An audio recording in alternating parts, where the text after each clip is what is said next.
Pernah kepikiran nggak sih kenapa ya negara kita yang kaya banget sumber daya alamnya ini, kok kayaknya masih banyak banget tantangan buat jadi makmur? Nah, pertanyaan ini nih yang jadi inti dari Paradoks Indonesia, sebuah konsep dari bukunya Pak Prabowo Subianto. Oke, dalam beberapa menit ke depan kita bakal coba bedah bareng-bareng argumen, data, dan solusi yang ditawarin di buku ini. Coba deh bayangin angka ini, 1,5 triliun dolar Amerika. Gede banget kan? Nah, menurut data Bank Dunia yang dikutip di buku ini, segitulah kira-kira nilai kekayaan sumber daya alam kita.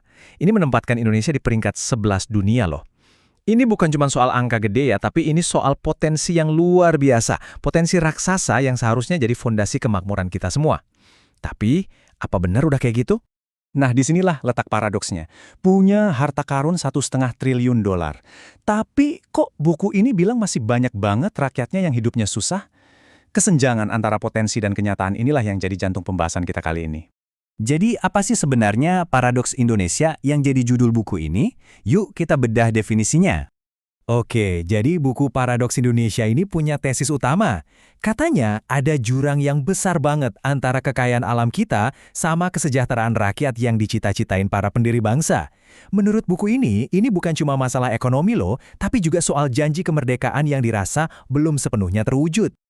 Simpelnya gini, definisi paradoks Indonesia menurut buku ini tuh sebuah kondisi yang tragis, di mana negara yang kaya raya sumber daya alam dan manusianya, malah sebagian besar rakyatnya masih hidup miskin atau hampir miskin. Sebuah kontradiksi yang butuh penjelasan kan? Nah, terus akar masalahnya apa dong? Kok bisa paradoks ini terjadi? Buku ini menyajikan diagnosis yang cukup tajam tentang kesehatan ekonomi negara kita. Coba kita lihat. Coba kita lihat perbandingannya, ini menarik. Dalam periode waktu yang sama, buku ini nunjukin kalau PDB Tiongkok itu meroket 46 kali lipat. Singapura, tetangga kita sendiri, tumbuhnya 19,5 kali lipat. Terus Indonesia gimana? Kita 13 kali lipat. Angka ini bukan sekedar statistik biasa ya. Ini jadi argumen di buku ini kalau kita tuh udah ketinggalan di perlombaan ekonomi regional. Terus, apa rahasianya Tiongkok? Menurut buku ini, jawabannya adalah kapitalisme negara yang mereka terapkan dengan disiplin. Maksudnya, negara pegang kendali penuh atas aset-aset penting, jadi semua sumber daya bisa dipakai buat kepentingan nasional. Nah, model ini, menurut buku tersebut, beda banget sama yang terjadi di Indonesia. Selain pertumbuhan yang dibilang tertinggal, buku ini juga menyoroti masalah lain yang lebih dalam, ketimpangan. Katanya, di puncak piramida kekayaan Indonesia, ada sekelompok orang yang eksklusif banget.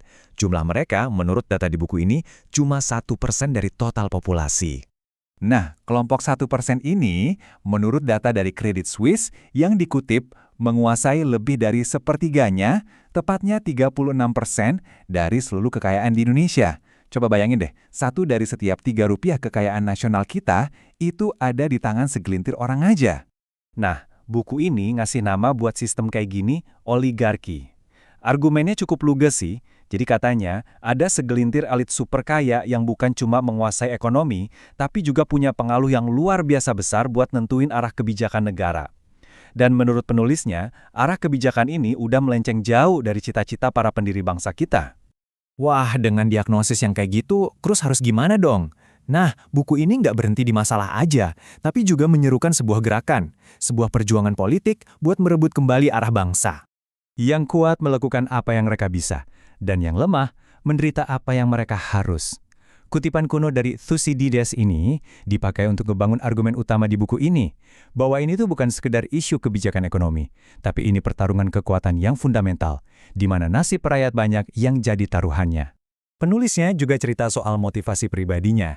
Katanya, dia memutuskan masuk ke politik itu karena sebuah kesadaran, semacam pencerahan gitu, bahwa ekonomi bangsa kita udah menyimpang dari rel konstitusi yang seharusnya jadi panduan kita semua. Makanya, menurut buku ini, perjuangan ini nggak bisa sendirian. Yang diserukan tuh sebuah gerakan kolektif, perjuangan bareng-bareng yang lahir dari pendidikan politik buat membuka mata seluruh bangsa soal tantangan yang kita hadapi. Oke, terus solusi konkretnya apa dong? Nah, buku ini menawarkan jalan pulang, kembali ke akar, ke fondasi hukum negara kita. Slide ini nunjukin dua visi yang beda banget. Di kiri, ada sistem oligarki di mana kekayaan numpuk di atas. Terus di kanan, ada sistem konstitusi yang diusulkan buku ini sebagai solusinya, di mana negara secara aktif mendistribusikan sumber daya demi kesejahteraan seluruh rakyat. Jadi, solusi utamanya tuh jelas banget. Balik lagi ke amanat Undang-Undang Dasar 1945.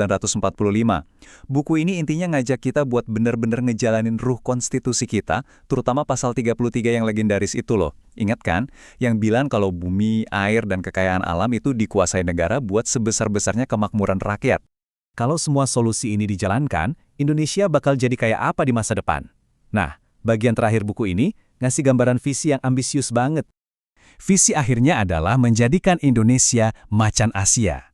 Ini bukan cuma julukan ya, tapi sebuah kenyataan. Negara yang kuat ekonominya, disegani di panggung dunia, dan yang paling penting, rakyatnya sejahtera. Kutipan ini benar-benar jadi inti perubahan yang diusulkan. Kita harus jadi bangsa pembuat, bukan hanya bangsa pembeli. Ini tuh seruan buat transformasi total. Dari negara yang cuma jadi konsumen, menjadi negara produsen yang berdaulat atas ekonominya sendiri. Oke, setelah kita bongkar argumen dari buku Paradoks Indonesia ini, kita jadi punya satu pertanyaan besar kan? Lepas dari setuju atau nggak setuju sama pandangan di buku ini, pertanyaannya tuh tetap relevan. Sebenarnya apa sih yang dibutuhin sebuah bangsa buat mengubah potensi raksasanya jadi kemakmuran yang nyata buat semua? Gimana caranya memenuhi janji kemerdekaan itu? Nah, ini pertanyaan yang bagus buat kita renungin bareng-bareng.